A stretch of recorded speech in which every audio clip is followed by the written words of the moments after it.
Are you headbanging your head right now? If not, get the fuck out of here. Here in this game, you have a variety of characters to pick from, all with unique abilities and things that you can do with them. Of course, you actually have to play the game to unlock the characters, but, you know, who's not up for a challenge? I already have all the characters unlocked because I have sort of an ungodly amount of hours in this game. This is a roguelike FPS shooter. Now, if you don't really know what a roguelike is, let me quickly explain it. Roguelike is basically going through a bunch of dungeons, a randomized amount of dungeons, and you just go through room, clearing it out with random assortment of gear, random assortment of enemies, random rooms. Pretty much everything is just RNG. This is what makes these games so replayable and just fun to keep doing. And it's honestly just fun to lose because you know how you lost. You know exactly how you lost. I mean, the death screen even shows you who you died to make you feel bad about yourself. And there's even a character you can play that all your abilities randomize, your health, armor randomizes when you first start, you have a random amount of coins and keys when you start out with, and just a random weapon you start out with too. And I think this is actually the most fun character to do because, you know, everything is just pure luck and randomness, which honestly most of the time, I mean, no weapon is really underpowered in this game, but you'll definitely find weapons and stuff like that that'll fit your playstyle. Take my favorite weapon, for example. It would be this shotgun. And the reason it's my favorite is, well, not only is it a shotgun and it feels satisfying to shoot, it also decimates pretty much everything in its path. And if you get the right kind of gear for it, because there's also, down there in the bottom left corner, you see all those little gear pieces, right? Each of those slots you equip a piece of gear with there, and then it gives you some sort of special effect. And you can change it out whether you find other random pieces of gear throughout your playthrough. Like if you get a shotgun with infinite ammo, and you don't have to reload it anymore. Well, that's pretty cool. There's also one big glaring thing about this game I haven't talked about yet, and that is the main mechanic of it. And that is shooting all of your weapons, reloading, using your abilities, dashing. Everything you do is to the beat of the song that you're listening to in the background. Not only is the song in the background absolutely kick-ass, but you also have to shoot to the beat of it, because if you don't, well, you get a little red marker in the center of your screen, and it's also pretty much just telling you suck. Shoot to the beat, goddammit. There's even a multiplier in the top right that tells you how good you're doing. It doesn't do anything unless you get a good piece of gear, because actually there is a piece of gear that multiplies your damage by how much your multiplier is, which is maybe one of the best pieces of gear. Another really big thing in this game is bosses. Now, you'll find bosses at the end of every level, and they're a pretty tough challenge at first when you first starting out in the game. I will say though, once you progress like a lot in the game and you've unlocked pretty much everything, the bosses kind of become a joke. And I mean, you might think that's, not very good, but I mean, I worked pretty hard. Like, I worked really hard to, get to where I am, and I want to be able to just clear out bosses like nothing. It's really satisfying when you work your way to that. What you can really just dive into with this game is honestly just the amount of knowledge you can get. That's what you can soak a lot of hours into. That's what I love about a lot of these games is a crap ton of pieces of gear, characters to try out and experiment with. You just gain so much knowledge of pieces of gear, synergy with weapons, abilities, stuff like that. And you just kind of figure out what works best with the characters you're working with and how fun it is. Alright, so I'm going to break this game down into a few categories. And first category, we're going to start off with style. This is definitely a subjective category because everyone's going to have their different tastes and styles of their own liking. But I've grown to love games with their own unique style to them because, I hate games that just look like asset flips or have the same engine in every other game it uses because it just gets boring to me. A game that might not be as graphically impressive as some modern AAA games, but look handcrafted and it just goes a long way for me because it just looks unique and I really like that. And I'd rather feed my eyeballs, something that looks like this rather than slop that looks like this. So visually for this game, the style is like this really oversaturated look, which might not, appeal to everyone, but for me, I really like this style, guys, I'm not gonna lie. However, it's not all, the same color. I've shown you a couple levels already, and they all have their own kind of, color scheme to them. Like, the first one is mainly just, kind of red and oranges. This level is kind of whatever the hell color this is. I'm like, what are they, green? What are they, green? I don't fucking know. But I think it was, a really good choice to make each level kind of look different. And by look different, I mean just different color schemes. I think that was just a smart choice, and it really does separate the levels from each other.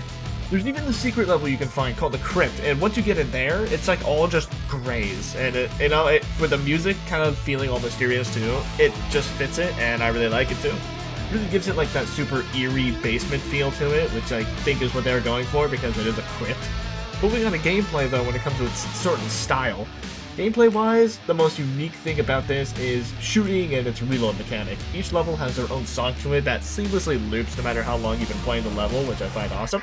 It never actually feels like it's just repeating the song, you know, from start to finish again. It like kind of adapts to what you're doing, sort of.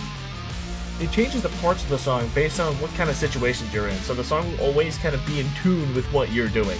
But the BPM of the song, the beats per minute, unfortunately not bullets per minute in this case, is exactly the same throughout the whole song, so you're going to be shooting to this beat of this song the entire level. But the song itself is kind of like adapting to where you're at and what you're doing. And by shooting, yes, you do in fact have to shoot to the beat of the song. It is the main gimmick of this game, and you know what? It takes a little while to get used to, but eventually you get into the rhythm and it's very satisfying to just shoot and reload to the beat of the song. It's not just shooting and reloading, it is also using your abilities, using your dash, using pretty much everything you do is to the beat. Not to mention the kick-ass music this game gives to you. I mean, I'm already a fan of, you know, heavy metal, you know, both classic and modern, but this does feel like a mix of both, kind of like styles of metal. And honestly, it just feels like it was made for me. But that's kind of a personal thing, though. So to summarize this game's style, right? This game has a very unique style to it, and it gives it a unique feel from the visuals, the gameplay, even the music. But there's definitely more to the gameplay than just a style though, which brings me to my next point. I know I already talked about a bit of the gameplay, but there's more than just shooting monsters in a dungeon to the beat of face-melting solos and riffs. Otherwise, it would just be Doom, and that game already kicks ass. But this game does do a lot of its own things. For starters are your weapons. For each character you play, you'll start out with a different weapon, and like any other roguelike, you start out with the most basic stuff first, your trusty pistol. Eventually you'll open chests in random rooms that give you either gear or weapons to try out, and there's even an armory that's owned by a fucking T-Rex wearing armor. And that's not even the most random shopkeeper in the game. I'm not an expert in any mythologies that these creatures are based on, but I'm not sure if they had to do with, you know, robotic T-Rexes or giant chickens, selling you guns and armor. But, you know, in this game, hell yeah, thanks Moonin, the shotgun is perfect. Huggins, just keep doing what you're doing. But once you find some guns that you enjoy, you'll also find some gear pieces lying around in chests for you to wear. You'll find boots, shields, helmets, and gloves. Some of these can definitely change the way you play, and affect the guns that you have a lot. Some make your pellets explosive. Some make you explode when you land after a jump. And there's even a shield that gives you a bottomless magazine, which to be honest, is great for DPS, but I like reloading because it's really satisfying to do, so I tend not to go for that. But there is also, you know, a shield that gives you double damage, so, you know, just flat damage, I guess, works. But finding the perfect combination of gear and guns can really make a run go all the way to the end. But in order to make it to the end, you need to progress first to get there. Which takes me to my next point. If you've played a roguelike before, you know progression is a really big part of the gameplay loop, and it's no different here. There's no bullshit microtransactions or a seasonal battle pass or loot boxes, none of that crap. You unlock everything through sheer gameplay.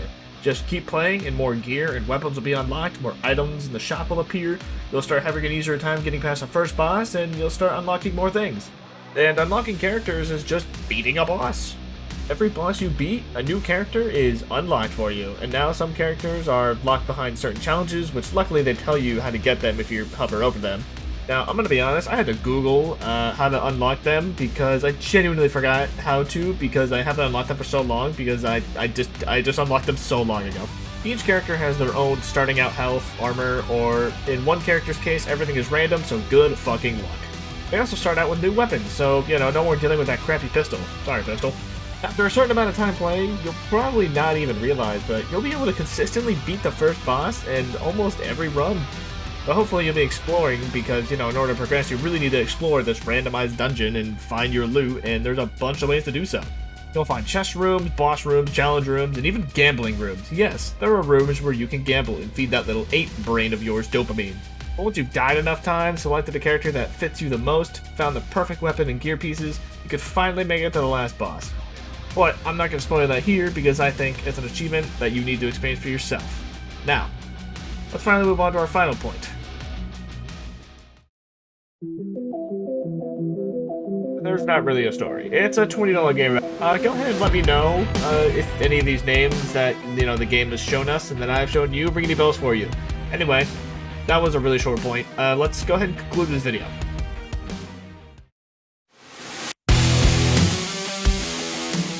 So, between the unique way the game approaches its gameplay, visuals, and music, I would say this is a really fun game to sink your teeth into, especially if you enjoy shooters or roguelikes, or both. Because this was actually the game to get me into roguelike games. So if you're a fan of shooters, then this should at least be on your wish list because it's really goddamn fun. And if you like roguelikes, well, it's also worth a look. It combines both elements from shooters and roguelikes and still puts its own spin on it with its shoot-to-beat gimmick. Which, I will say, is hard to begin with because no one is used to that at first. You know, this is like the first of its kind, in my opinion. But after some time practicing, it gets so satisfying to kill everything in front of you to beat us some kick-ass music. Well, I think that'll do it for this video, guys. Let me know what your thoughts on the game down below, and thank you so much for watching. And, you know, this was, again, my first video on this channel. If you come from my other Mortal Kombat channel, thank you for stopping by and watching this to the end. If you made it to the end, you already know what most people would say, so I'm just going to save you the trouble.